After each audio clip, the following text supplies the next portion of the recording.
Andy Keith was quite a popular metal producer. He's done a lot of albums from kind of Arch Enemy to Nevermore style thing. He's got a very rich kind of studio drum sound, and it's very popular. It's great. So this is quite a stripped down, kind of simple method for kind of live acoustic drums. Yeah, preparations essentials.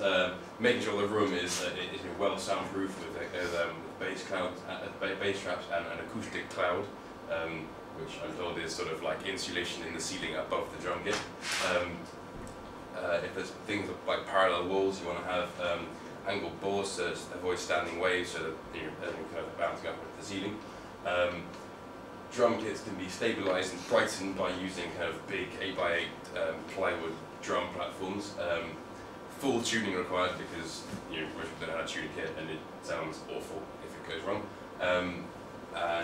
Yes, also ensuring that it's been standing there for 24 hours, so then all the woods and everything have the time to kind of adjust the heats and kind of warp and so on, so when it's all kind of set up again it sounds nice and tidy. And also good loud headphones for the drummers so they can actually hear what they're doing. Mics. Yeah. Cool. Kick mics, the industry standard as everyone knows is the D112, but another popular choice is the Audix D6, which is expensive. Snare mics, again 57, and the Audix i5 and the Sennheiser E604 clip-on mic. Tom mics, SM57 is pretty standard, but again there's the ATM25 and the Sennheiser MD421, which is a large type from, I think, the 41. Overhead mics, just shown condenser rights and kind of XY kind of patterns. Thunder models here, Rode 85 and the APG414 in pairs. More overhead mics, sometimes ribbon mics, so a bit more expensive, like the Apex 210 and the Royer SF12.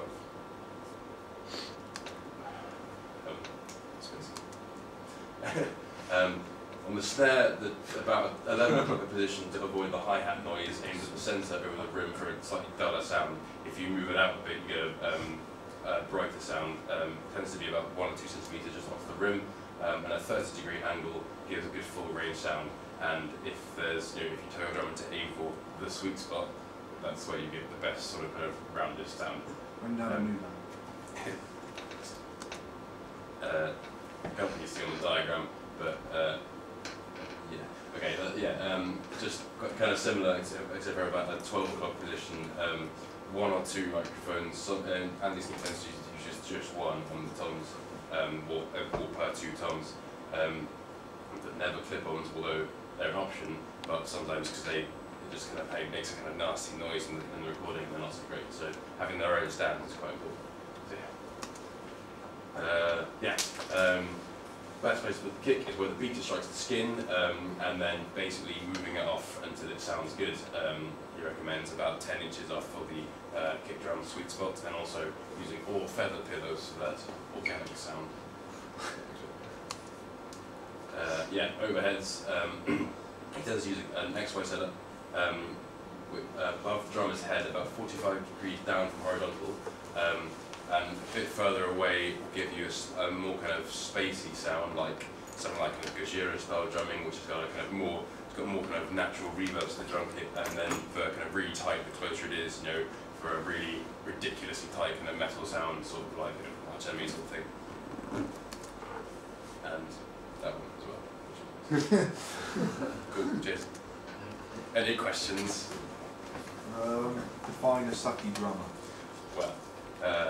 It helps if they can tune their kit, and if they don't bring broken cymbals, because it's all going to sound a bit rubbish. But then again, personal preference. If you like broken cymbals, which some people unfortunately do. We've had a little bit about the overhead mics and how you need to have them, a little bit further away from the top of the kit. And it said in your presentation there how it can pick up more of the room sound if they're further away.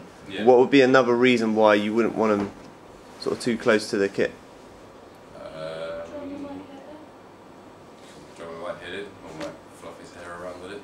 Yeah. So that's another thing to think about when you're miking up, especially drums, is you've got to think about where that your drummer sticks are going to be going. some drummers are a bit more violent than others, so you know, making sure they've got enough space to kind of do their thing without hitting your expensive condenser mics, etc. Another thing to think about. Excellent, thank you, Ruth.